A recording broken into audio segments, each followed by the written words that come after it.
สบายดีพ่อแม่พี่น้องสู้ผู้สู้คนจากตำรวจสุวรรณ USA กองอย่าไก่ในหนึ่งเนาะบ่เป็นอย่างเนาะโอ้ยพอดีงามนะฮะบรรยากาศ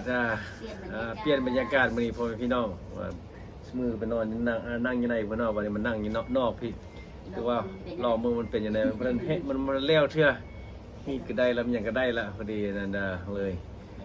ตำรวจสุวรรณ USA หรือว่าตำรวจสุวรรณต่างแดนหรือว่า Officer สุวรรณ USA นางนำทิพย์ผู้ใดเข้ามาก็ท้าทายมาเยี่ยมมายามทักทายโอ้ท้าทายเลยว่าไม่ใช่ท้าทายหรอกเนาะทักทายเนาะทักว่าเลยทักโพไม่กันคักทายแม่นมาทักทายผู้แปลให้กับย้อนได้เลยมั้งพ่อแม่พี่น้องวันนี้มากินนั่น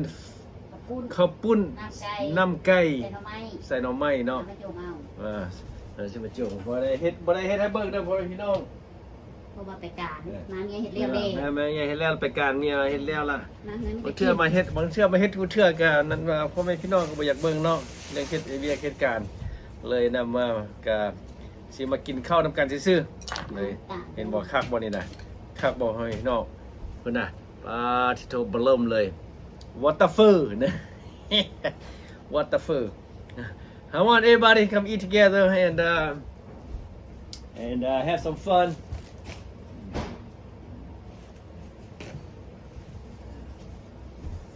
This is what they call Waterfur เนาะพี่น้องมากินข้าวปุ้นป้าทั่วบางใหญ่เนาะเหมือนวายุวันนี้เนาะมากินแล้วงานไหนก็บ่เคยเบิดพี่น้องนี่ล่ะเฮ็ดหยังบ่เคยเบิดเหมือนเลยแต่ว่าไปกินแล้วจักไปเอาไว้ใส่บ่สบายดีพ่อแม่พี่น้องบ่สุขสุขคนสุหม่องสุบอนมาเด้อกินข้าวปุ้นมากินข้าวปุ้นกันเนาะเมื่อวานไปกินเฝอบ้านคนเอื้อยเมื่อวานคักมื้อนี้มากินข้าวปุ้นน้ำไก่ย่างเด้อพี่น้องไก่ย่างเด้อกินไปเลยคักเป็นบักเผ็ดนั่นเด้อเผ็ดโตเผ็ดตอนนึงพุ่นน่ะใส่คักขนาดเลยได้นะมักมันคือบอกมักต้นไก่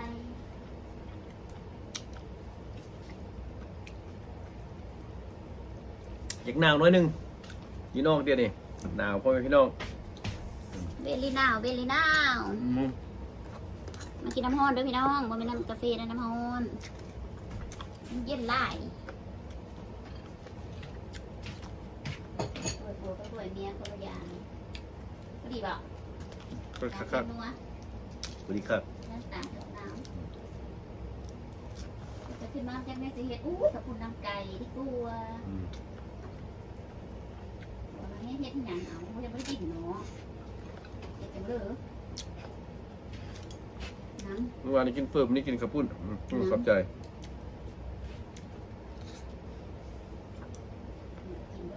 ไม่ได้กินเส้นกับเส้นตัวกระเสียเส้นแล้วตั้งหลายกินเส้นกับเส้นแล้วก็สุกใจคักได้น่ะกินเองทางนี้ก็กินฝืนสุกจุ้ดังนี่ไปกินฝืนหลาย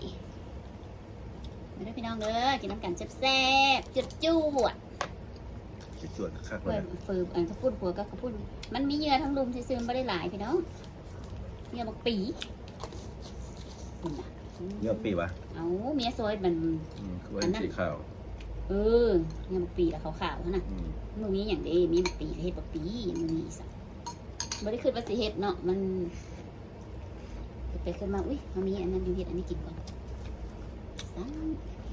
อยู่บ้านไม่ได้เฮ็ดอย่างหาแต่เฮ็ดแนวกินน้องเลยคอยกระไดงานจอยนะผักในใส่กับขักรถคุยรถจวดรถมาด่าแซ่เพชรผงไหมจะประกาศนะกันแล้วแต่ละคนกินปรุงบ่คือกันเด้อบางคนกระปุงบางคนกระปุงค่อยนี่น้ำตาลบางน้ำแล้วค่อยกระปุนน้ำนี่นะค่อยปรุงค่อยปรุงแล้วค่อยจะกัดเอาตอนกาใส่กะปิอาจจะกระปุง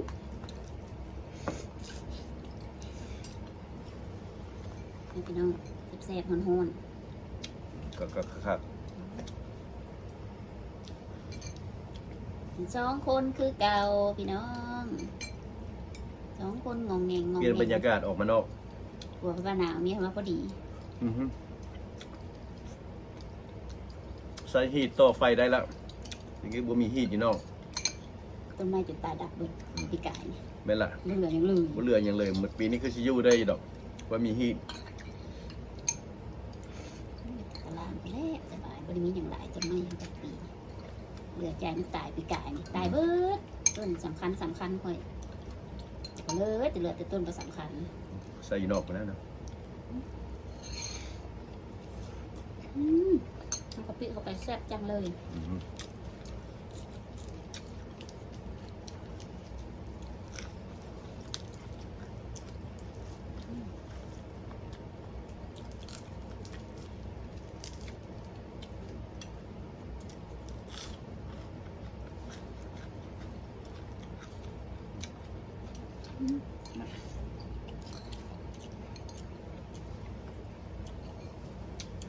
คณะนี้นี่กินแต่เฟอกินแต่เส้นแล้วว่าเฟอเส้นนี่ค่าขนาดอะ ก็เลยเส้นใหญ่เลยสิ มันเส้นใหญ่อะฮะมันไปไก่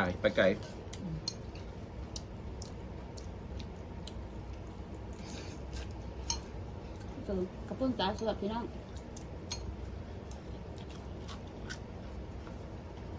อืม ปุ้งตาสวด ฟรีเซอร์ตู้เย็นเนี่ยนะว่ามีอย่างมีต้นไม้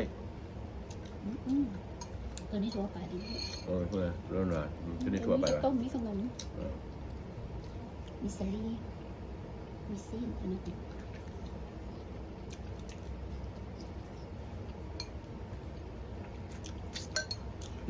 แซ่บแห้ง ไหนก็พ่อพี่น้องกินข้าวนำกันกินกระปุ้นนำกัน คุณน้ำไก่ น้ำไก่ ใส่หน่อไม้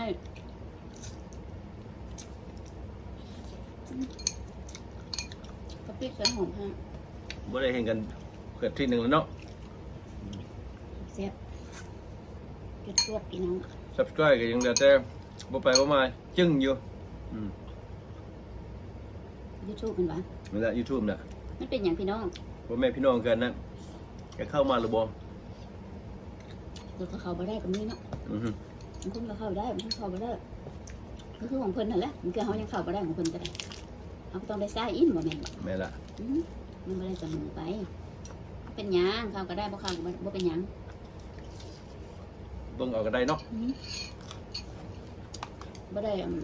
ซีเรียสบางหันธรรมดาหรือบางคนอาชีวะเด้อไปกดเด้อก็บ่เป็นหยังขอบใจที่บอกกัน อือฮึ แล้วแต่เป็นหยังใจใจมันเลยเนาะห้าม แม่น บ่ ว่า ได้ ให้มันบ่ได้ ก่อนนะบ่ มา สน ให้เข้ามาก็ม่วนม่วนนำกันเนาะ กินข้าวนำกัน ไปโลดเข้าไปเบิ่งแล้วนะจะเป็นหยัง อืม มันไปบ่มักเจ้าแล้วบ่ต้องเข้าไปเบิ่งด้วยค่ะบ่ได้ เข้ามาโลดม่วนนำกัน คนบ่มักเขาก็ยังเข้าเบิ่งให้ดิซั่นที่เป็นหยังเบิ่งซื่อๆบ่ว่าบ่ได้ติบ่ได้หิสบายต้องเปิดจานเปิดเอากะปิใส่ อืมมันจะเป็นงาม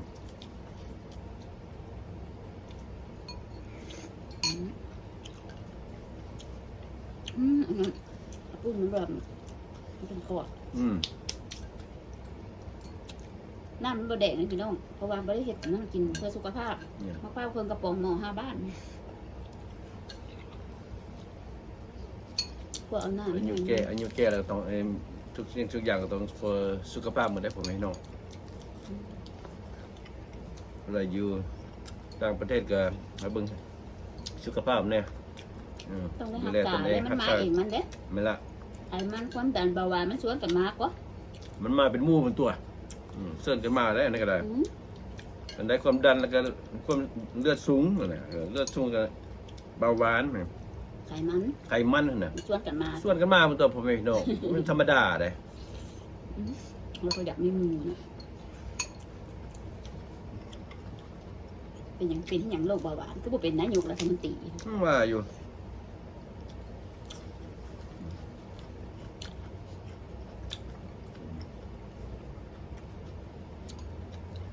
เนื้อท้อกินตาเมียวนี่ อือฮึ เงินไงผมก็แซ่บ โอ้น้อยๆเผ็ดได้นะพ่อแม่พี่น้อง บ่ฮู้บอกว่ายังบอกแล้วว่าน้อยตีน้อยแน่นในก็ยังว่า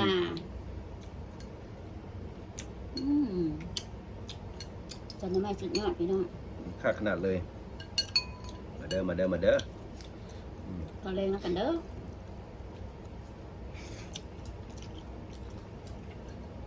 หนาวเริ่มหนาวละ อยู่บ้านเจ้าหนาวหรือบ่อยู่พี่หนาวเด้อ เมื่อเราก็หนาวเท่ากัน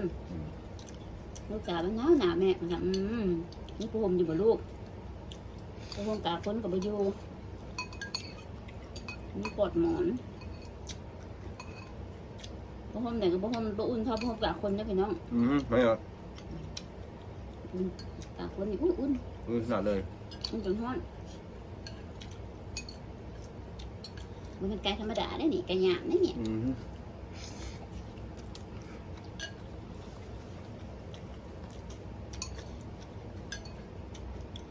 เฮ็ดงานก็กิน2 คนเฮ็ดน้อยเฮ็ดหลายก็กิน2 คน ครับเนาะ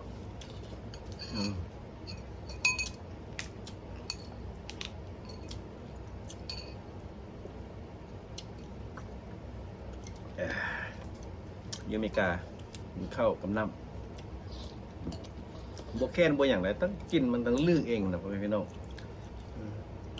ขนาดสดน้ำอยู่เนี่ย ขนาดสดน้ำได้นะ ไปกินน้ำเลย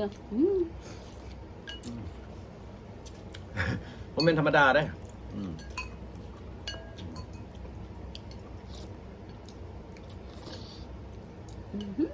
แซ่บจัง แซ่บจังเนาะ เฮ็ดเองก็กินมั่นใจโมโมเฮ็ดก็กินบ่มั่นใจบ่แซ่บบ่แซ่บแต่ญาติเป็นนัว ก็บ่มั่นใจเนาะ ขนาดดำตาแดง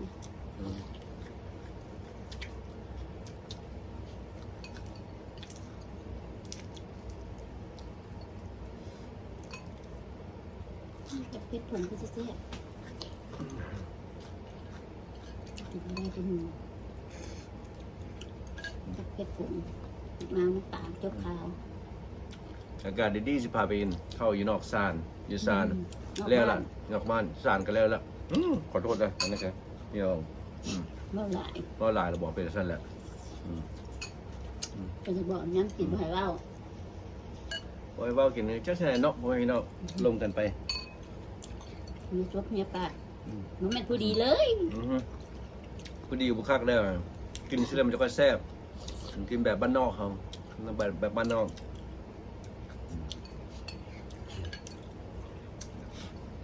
เคยอยู่เมืองไทยกับอยู่ไทยอีสานนะกินแบบไทยอีสานมือจับอร่อยมันจะค่อยแซ่บ แต่ดังดื่ม กินแบบผู้ดีมันบ่แซ่บปานใดอิ่มอยู่แต่มันบ่แซ่บ